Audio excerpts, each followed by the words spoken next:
The wind swept hard across the high plains, stirring dust and wild sage into the evening sky. The sun was lowering, a burning coin slipping behind jagged mesas.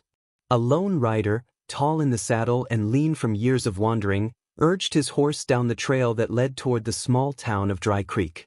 His name was Caleb Turner, a drifter, a cowboy who had seen too many trails, too many gunfights, too many nights under a sky with no one waiting for him. Caleb never stayed long in one place. That was how he liked it, or at least that was what he told himself. But when he topped the ridge and caught sight of the little homestead at the edge of Dry Creek, something in his chest stirred. The house was weathered, its roof patched with tin, its fences crooked and broken from years of prairie storms.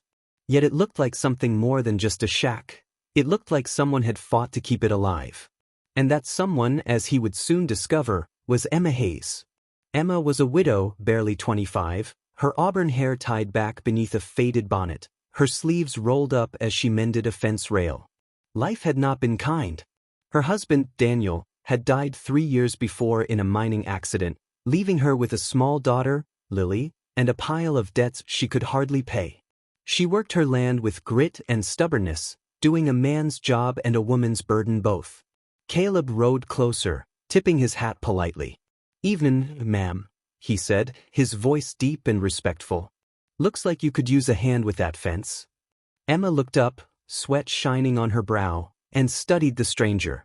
He had steady gray eyes, a face roughened by sun and trail dust, and the quiet calm of a man who had weathered storms without flinching. "I reckon I could," she admitted. "But I can't pay a ranch hand, mister. Not these days." Caleb dismounted, tied his horse to the post, and picked up her hammer. "Didn't ask for pay." That was the start. Over the days that followed, Caleb stayed. He helped mend fences, repaired the roof, cut firewood, and drove cattle from the hills back into the corral. He never said much, but Emma noticed the way he carried himself, strong yet gentle, like a man who had fought battles but still knew how to cradle a child. And it was Lily who softened him most. She was 6 years old, with golden hair and wide blue eyes, full of questions and laughter.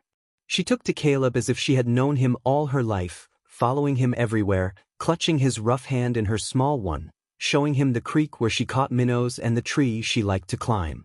One evening, as the sky turned purple and the crickets began to sing, Caleb sat on the porch sharpening his knife. Lily climbed into his lap, resting her head against his chest. "Mr. Caleb?" she asked softly. He murmured, his calloused hand brushing a stray lock of hair from her cheek. "Will you be mine?" she whispered. "Will you be my papa?" Caleb froze. His chest tightened, his throat closed. He had ridden through deserts, faced bullets and blades, but nothing had ever struck him as hard as those tiny words. He swallowed, unable to speak. Emma, who had been standing in the doorway, heard it all. Her heart clenched, part fear, part hope, part longing. She had guarded herself fiercely since Daniel's death, telling herself love was something she couldn't afford, something she didn't dare wish for again. Yet seeing Lily's little arms wrapped around Caleb, seeing the way he didn't push her away, made tears prick her eyes. Caleb finally managed to whisper, "Little one, I don't know if I deserve that." But Lily only hugged him tighter, and in her innocent trust, he felt something he hadn't felt in years, belonging. The weeks rolled on. Caleb became more than just a helper. He became part of their lives. He fixed the wagon wheel, broke a wild Mustang for Emma to ride, and even carved a small wooden horse for Lily. He stayed through supper, sitting at the table like family, though he always kept a certain distance, as if afraid to let his heart cross a line. Yet in quiet moments, when Emma's hand brushed his as they washed dishes, or when their eyes met while watching Lily chase fireflies, there was a pull between them, strong as the tide.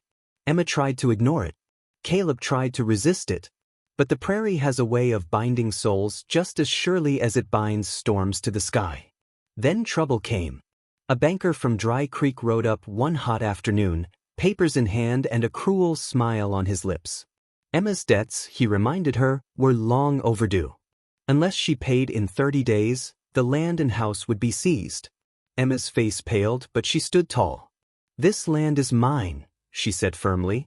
"Daniel worked himself to death for it. I won't let you take it. The banker only tipped his hat mockingly.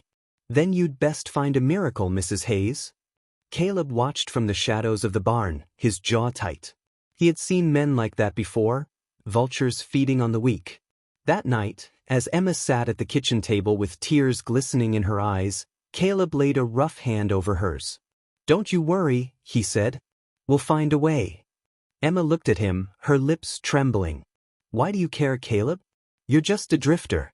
You could ride away tomorrow and never look back. His eyes burned with something she hadn't seen before, something raw and true. Because you and Lily, you've given me something I thought I lost forever. A place.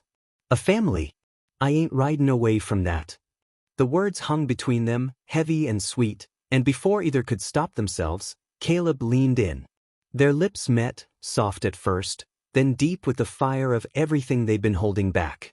Emma's tears spilled, but this time they were tears of release, of hope. The next weeks were a whirlwind. Caleb worked harder than ever, breaking wild horses to sell, hauling lumber, doing whatever he could to raise money. Emma worked alongside him, her strength renewed by the knowledge that she wasn't alone anymore. But it wasn't just labor that filled the days. It was laughter, Lily perched on Caleb's shoulders as they picked apples, Emma humming as she cooked while Caleb teased her about burning the bread, the three of them sitting by the fire at night, Emma sewing, Caleb whittling, Lily curled between them like the heart that bound them all. On the final day, with money enough to save the land, Caleb rode into town and slapped the payment down on the banker's desk. His voice was low but firm. This family keeps their home. And if you ever come sniffin' around here again, you'll answer to me. The banker paled, seeing the steel in Caleb's eyes, and said no more. When Caleb returned to the homestead, Emma was waiting. She ran to him, her bonnet falling, her hair streaming loose in the wind. Without hesitation, she threw her arms around him, kissing him with all the passion and gratitude in her soul. Lily, watching from the porch, clapped her hands and laughed with pure joy. Then she ran down and wrapped herself around Caleb's leg, looking up at him with those wide blue eyes.